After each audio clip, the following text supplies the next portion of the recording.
Hello there and a very warm welcome to the program. I am Victor Matthias and this is Channels Beam, a program that leverages the social media platforms to reach out to Nigerians across the world. The Senate earlier this year said that Nigeria's nonchalant attitude towards the unfair treatment of Nigerians abroad makes the citizens vulnerable in foreign countries. South Africa, Guinea-Bissau, Ghana, and most recently, India are amongst many other countries that have recorded a high number of infringements on the rights of Nigerians. With over 9,000 Nigerians spread across foreign prisons, with most of the prisoners concentrated in the Asia-Pacific region for alleged cases of rape, armed robbery, drug peddling, and fraud. However, the federal government, the Senate, and the House of Representatives have sent strong messages to foreign countries warning that such treatment will not be condoned. But how serious has these warnings been taken? To shed more light on this on the program is a legal practitioner, Temitope Atiba. And of course, we will first look at the topics that were trending in the past week before catching up with our guest on this discussion.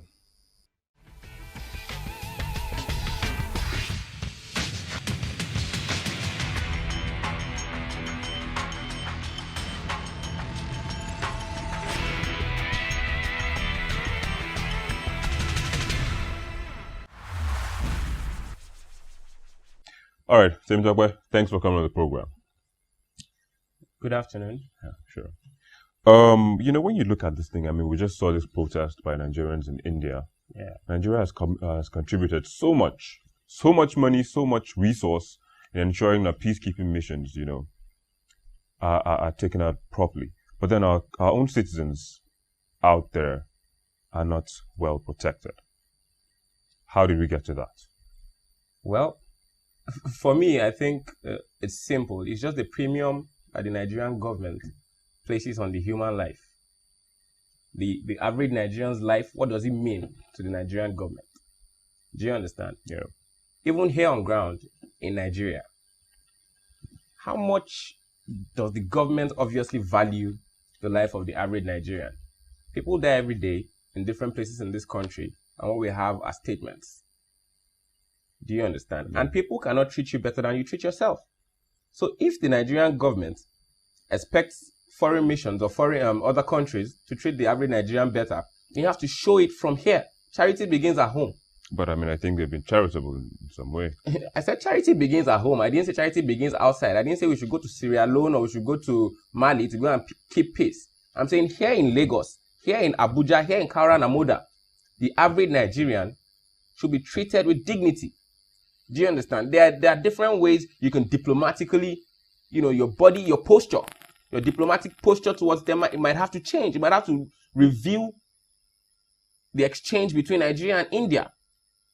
If the Indian government do not deem it fit to immediately issue categorical statements apologizing and saying that yes, these are the steps we are going to take, then I think Nigeria might have to review its treaty with India, its business treaties with India. Now, I mean, you just made mention of foreign missions. Yes. Just before we continue, let's take a look at this video.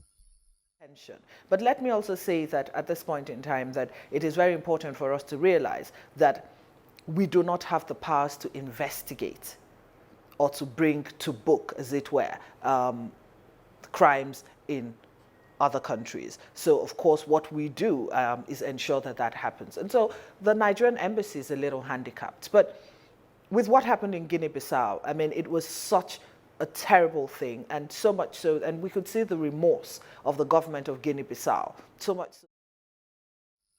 All right, so that was the Chairman House Committee on Foreign Relations. You heard what she said.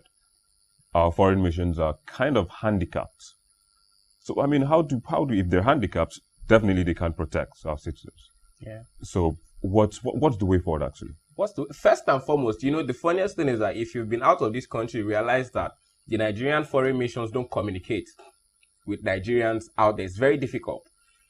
I think that's the first thing that the Nigerian foreign missions. But I just heard for the High Commissioner, I think in Ukraine or in Malaysia, he visited some students. I mean, that's a weighty allegation to say they don't communicate. No, okay. Maybe I should put it this way. There should be like a correspondence, emails, phone calls, text messages. If you are an European in Nigeria, for instance, Americans in Nigeria get regular updates about the terrorist-prone areas in Nigeria, the measles-prone areas in Nigeria, the disease-prone areas in Nigeria, the fraud-prone businesses in Nigeria. You get these updates. These are people that probably have never stepped their foot out of Nigeria. These are people that are coming to another country for the first time. So first of all, you need to bridge that gap. Communicate with them regularly. It is not until there's a crisis that you start trying to mobilize Nigerians and it takes 3 weeks before you can mobilize them and say, look at what happened in Libya. Fine, I must commend the government for even trying to, take Nigerians out of harm's way. But it will take longer if you don't have them in close proximity.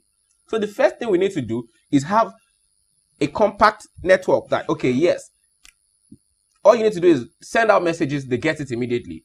This is what is going on. There's crisis in this area. You need to vacate this area. Yeah. Of course, if you say you're handicapped, do you want to move in troops if something happens at any point in time? No. But this is what other countries do. Communication. That's the first and most important thing that the Nigerian foreign missions need to do. Do you understand? So first and foremost, we need to have a database of the number of Nigerians that are here. Communicate with them regularly. Look for different forums to bring them together. You understand? Aside that, also make the, you are the interface between the host community and the Nigerians whose interests you are protecting. Now, make sure that you always make the host communities see Nigerians as good people. Sometimes back in Johns Hopkins University, a Nigerian came out tops with the best result. These are the kind of images you need to project. And until we have a government that is ready to stand up for the rights of Nigerians and say that, no, enough is enough at any point in time, then I think this is going to repeat itself. All right, Temitope Atiba, legal practitioner.